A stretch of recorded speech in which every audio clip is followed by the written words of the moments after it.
to all of you. I present this lecture mainly for 3rd BSc Chemistry students of our college during the critical situation of COVID-19 pandemic. This topic, chemical equilibrium, is present in Physical Chemistry 1 syllabus of our Bharidasan University. Actually, this syllabus 3.1, 3.2, these are the two chapters in the 3rd unit of Physical Chemistry 1 of the syllabus. As this lecture is planned on the basis of syllabus, I want to read syllabus of 3rd unit 3.1 and 3.2. Unit 3 Thermodynamics 3, 3.1 Equilibrium constant and free energy change, thermodynamic derivation of law of mass action, equilibrium constants in terms of pressure and concentration, and equilibrium constant for the systems, formation of ammonia, decomposition of BCl5, and decomposition of calcium carbonate. Next, 3.2 thermodynamic interpretation of Châtlier principle, that is effect of concentration, temperature, pressure, and addition of inert gases. Next one is what is chemical equilibrium. In the case of reactions, there are two types. One is irreversible reaction, another one is reversible reaction. In the case of reversible reaction, there is a possibility of attaining the condition equilibrium. Now, what is chemical equilibrium? That is, chemical equilibrium is an apparent state of rest at which rate of forward reaction and backward reactions are equal. That is, apparent state of rest at which rate of forward and backward reaction both are having same speed.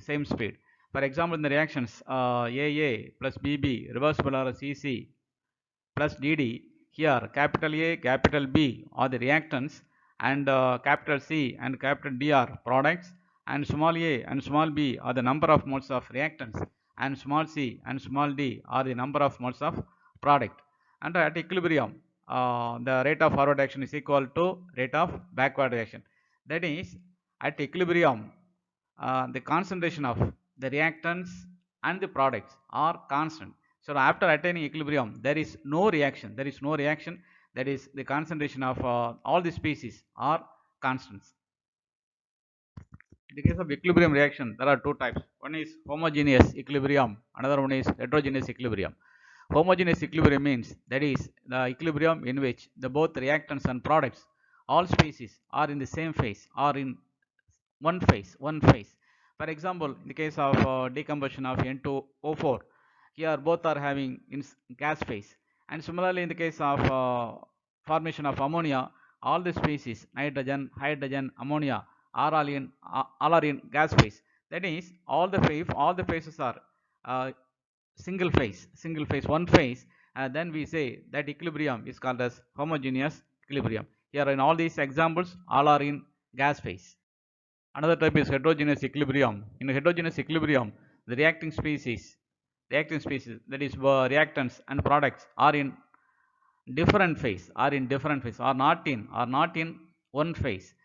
For example, in the case of decomposition of calcium carbonate gives two species. One species calcium oxide, another one is carbon dioxide. Here, calcium carbonate and calcium oxide, these two are in solid phase, whereas carbon dioxide is in gas phase. So there are two phases. One is solid phase, another one is gas phase. That is why this reversible reaction, this is an example for heterogeneous equilibrium reaction. Here, the concentration of calcium carbonate, that is constant, and the concentration of calcium oxide is also constant. So therefore, Kp is equal to pressure of carbon dioxide. That is, the concentration of solids and pure liquids are not included in the expression for the equilibrium constant. Here, the two phases, there are two phases. That is why this is an example for heterogeneous equilibrium. Heterogeneous equilibrium means the reactants, among the reactants and products, all are not in one phase. That is heterogeneous equilibrium. This one is equilibrium constant. Equilibrium constant means that is the ratio of concentration of product to that of reactant. Now, equilibrium constants can be expressed in various ways. That is, in terms of concentration, in terms of pressure, in terms of mole fraction, etc. And the Kc, that is the equilibrium constant in terms of concentration, and Kp, that is equilibrium constant in terms of pressure, and Kx, that is the equilibrium constant in terms of mole fraction x. Now, for example, N2O4, reversible arrow to NO2. For this reaction, Kp is equal to pressure of partial pressure of NO2 power 2 divided by pressure of N2O4. And similarly, Kc is equal to concentration power 2, concentration of NO2 power 2 divided by concentration of N2O4. In most cases, Kp is not equal to Kc. Now this slide shows relationship between Kc and Kp. There is a relation is Kp is equal to Kc RT power delta N, and R here gas constant T temperature, and delta N, that is number of moles of gaseous products minus number of moles of gaseous reactants. For example, in the case of AA plus BB reversible or CC plus DD, and now delta N for this reaction, that is delta N is equal to C plus D, small c plus small d, minus A plus B, small a plus small b. Next topic is law of mass action.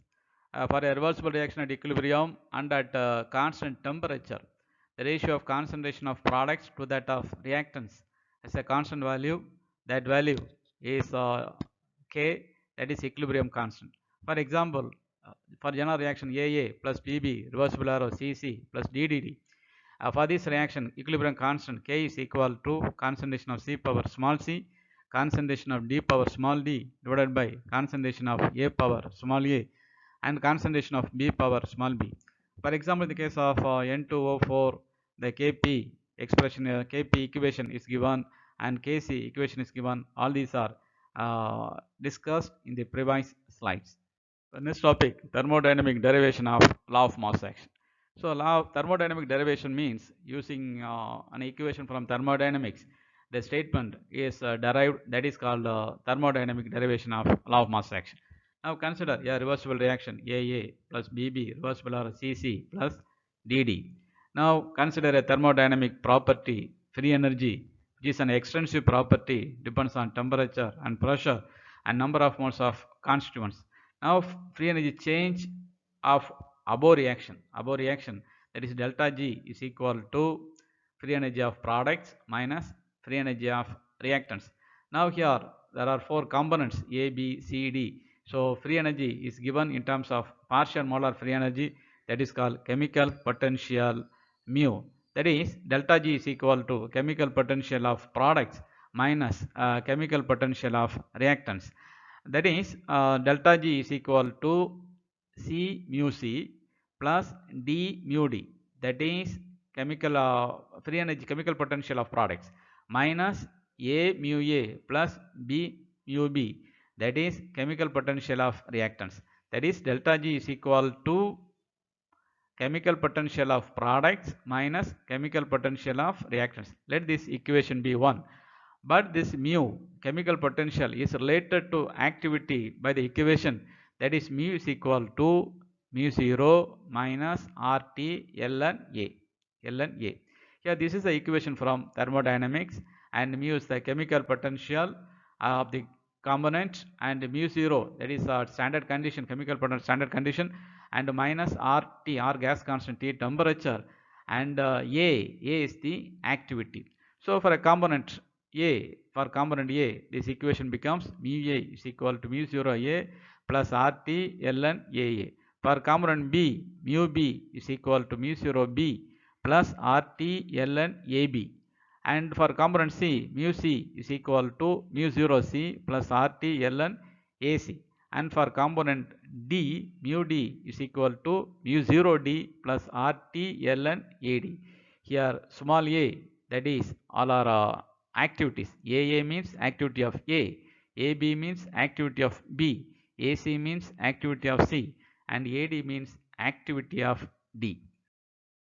For substituting chemical potential of components in the above equation, equation 1, we get delta G is equal to C mu 0 C plus CRT ln AC plus D mu 0 D plus DRT ln AD.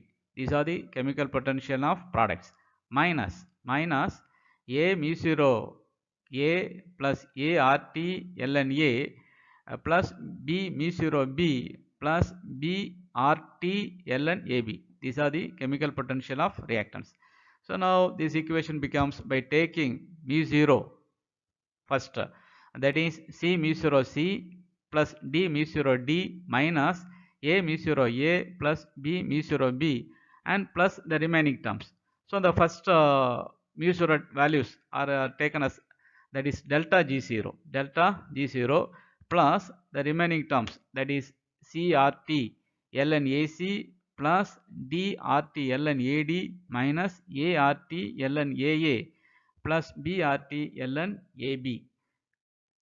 Now on changing number of modes of components to the activity power, we get this equation, that is equal to delta G0 plus RT ln AC power small c plus RT ln AD power small d minus RT ln AA power small a plus RT ln AB power small b.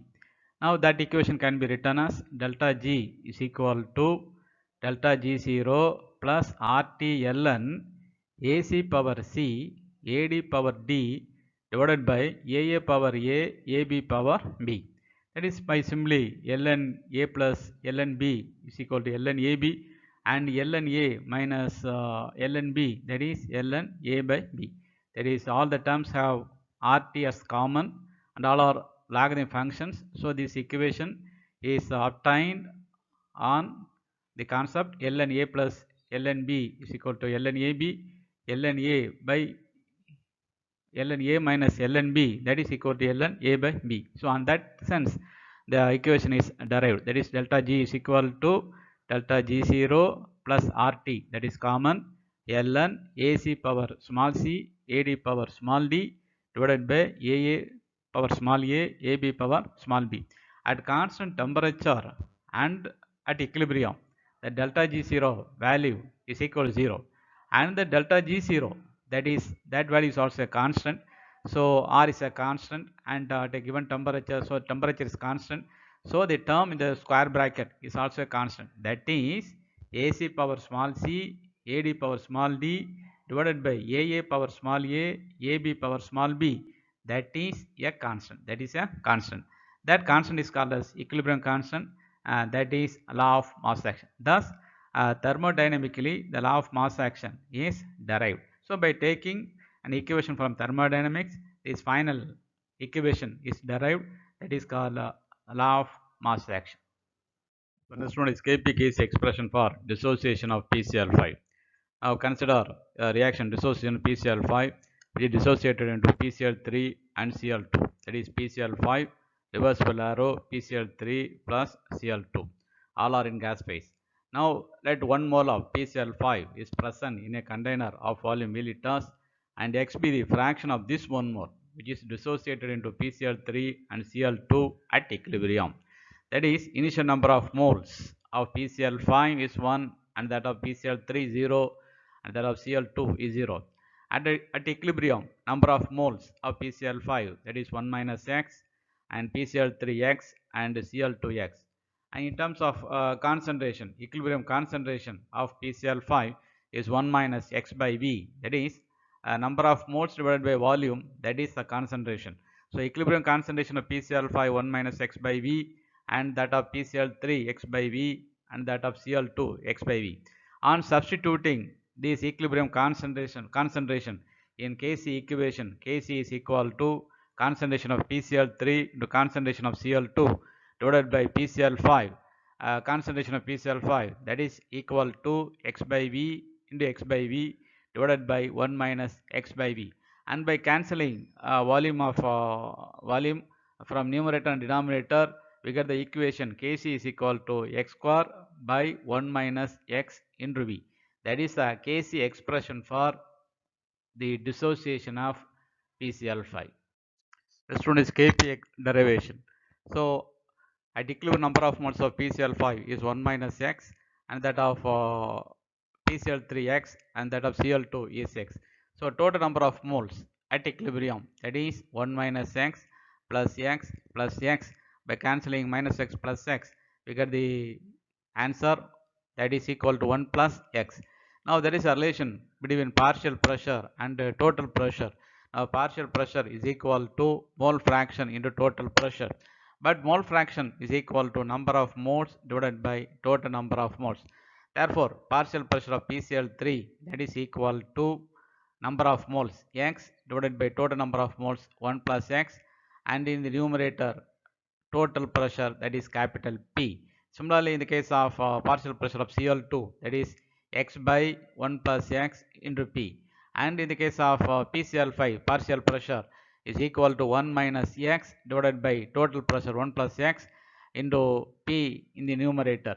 So on substituting these partial pressures in the Kp expression, now Kp is equal to partial pressure of PCl3, partial pressure of Cl2 divided by partial pressure of PCl5.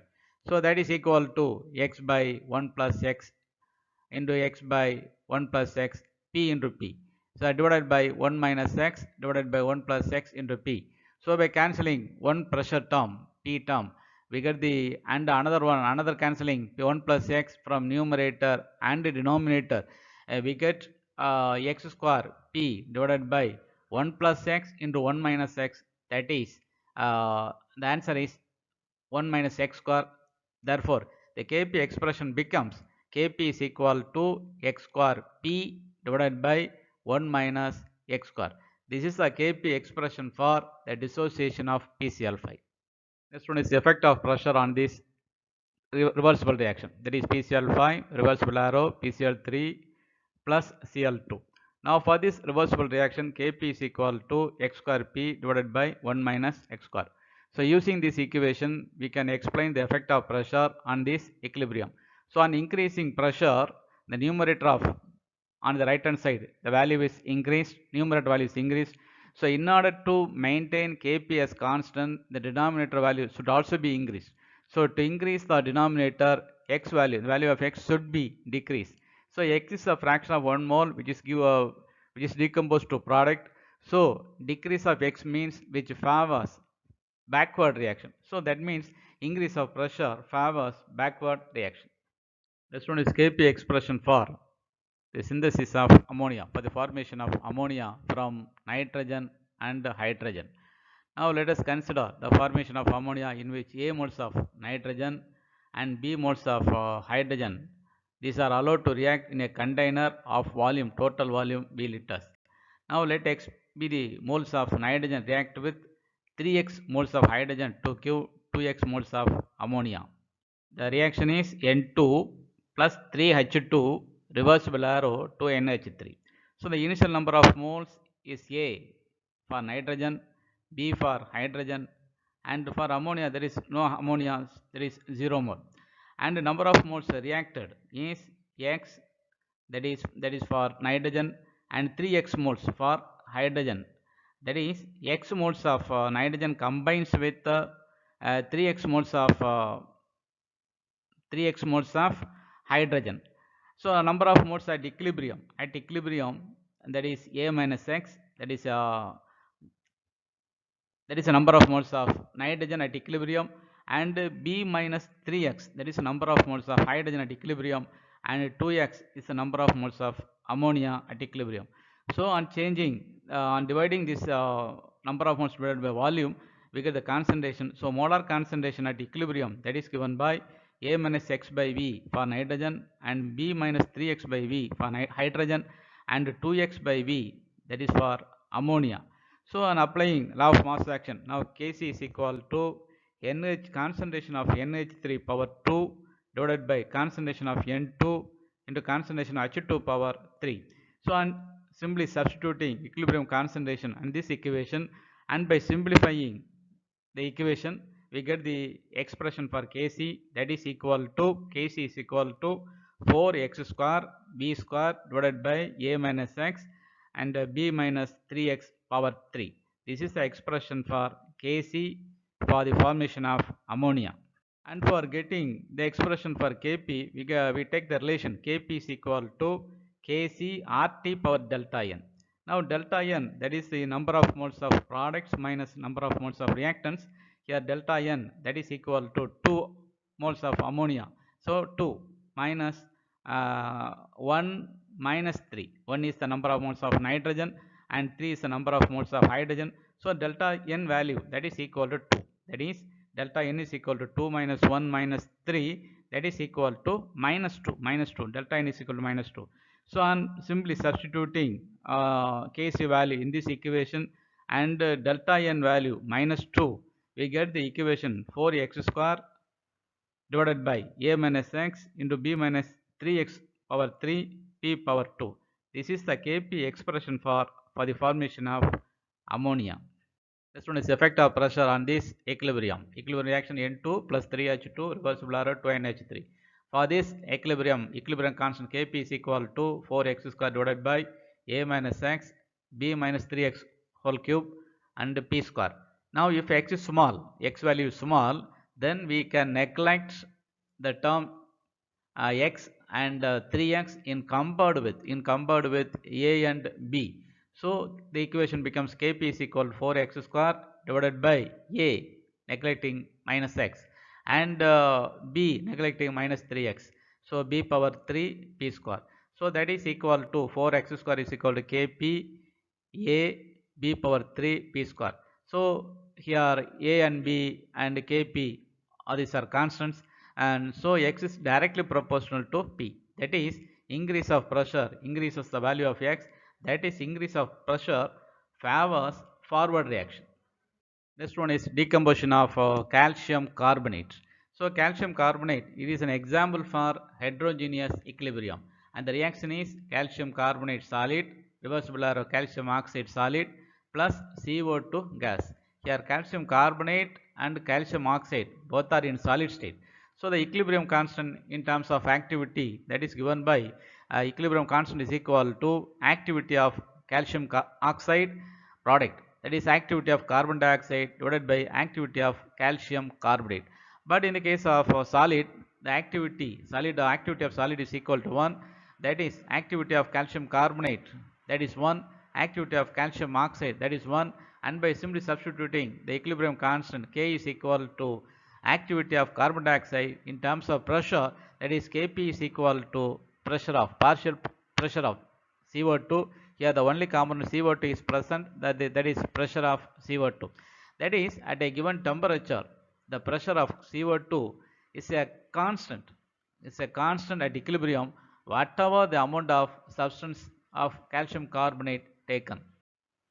That is, whatever the amount of the substance after attaining equilibrium, the pressure of the system is a constant. So pressure, that is, if we take 1 gram and then we get the same pressure, and if take more than 1 gram, then also the pressure of the system is the same value. So that is, pressure of carbon dioxide is constant after attaining equilibrium. These are about decomposition of calcium carbonate.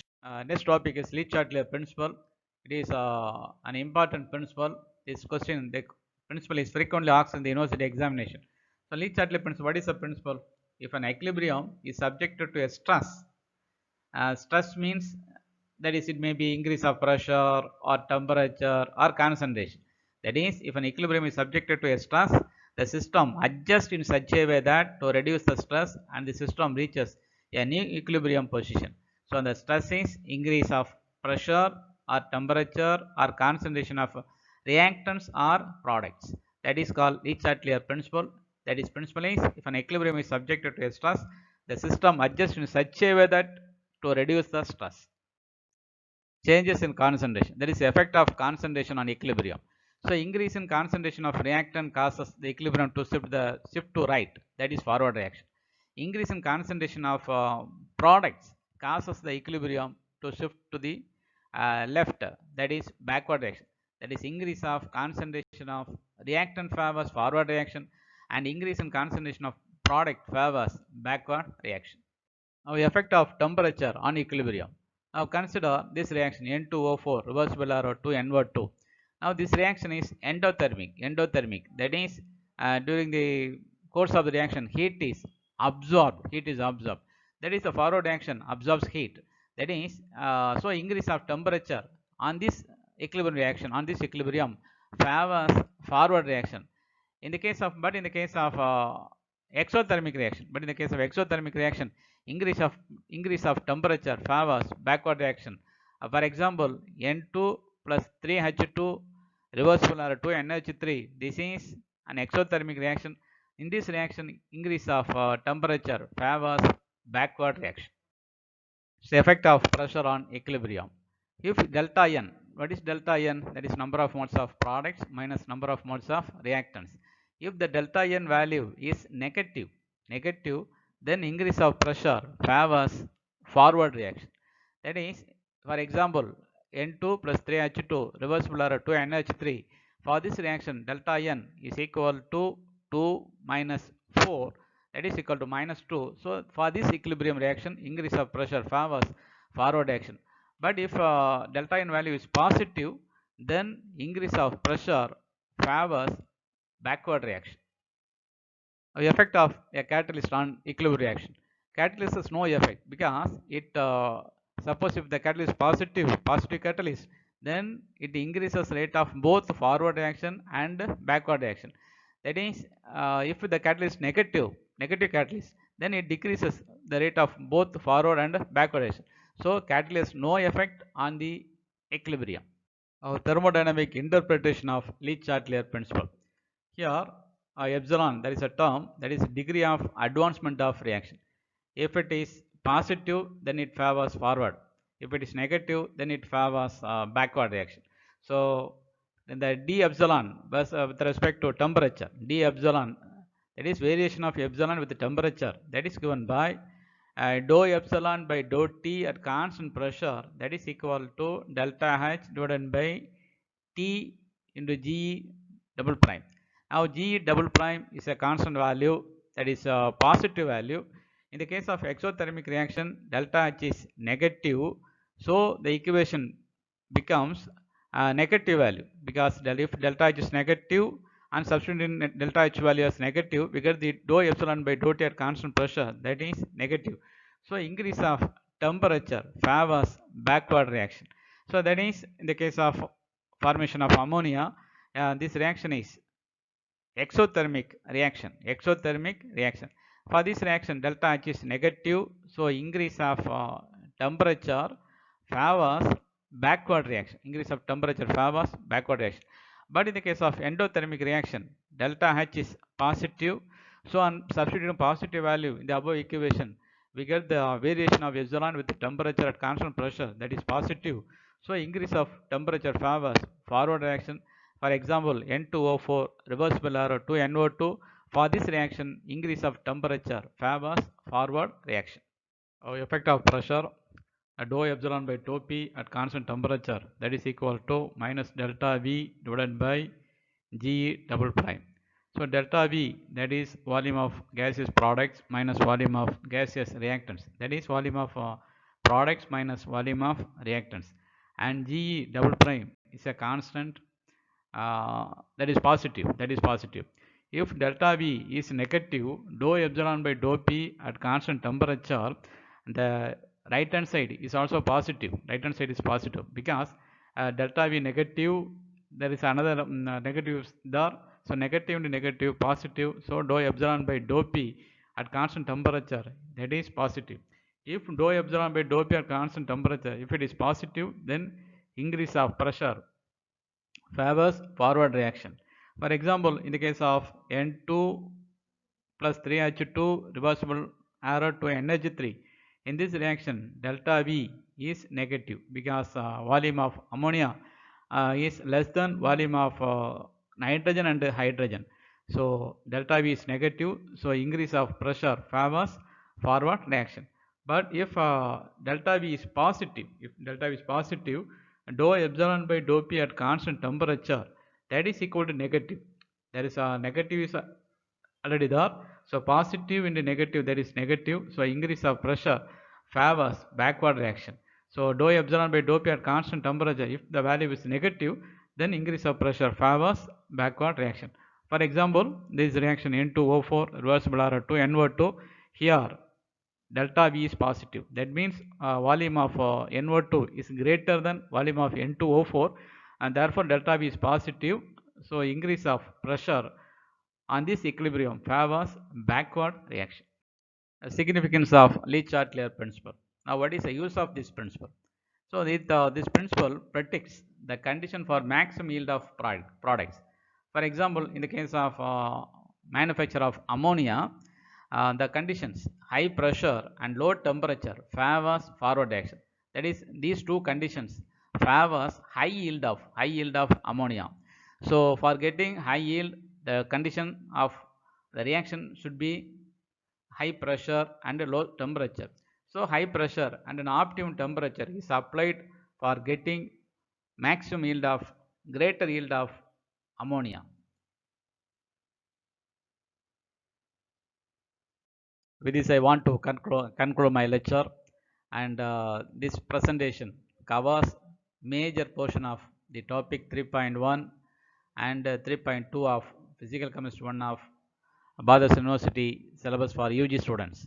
So, in the absence of regular class, this lecture is more useful for UG students. I think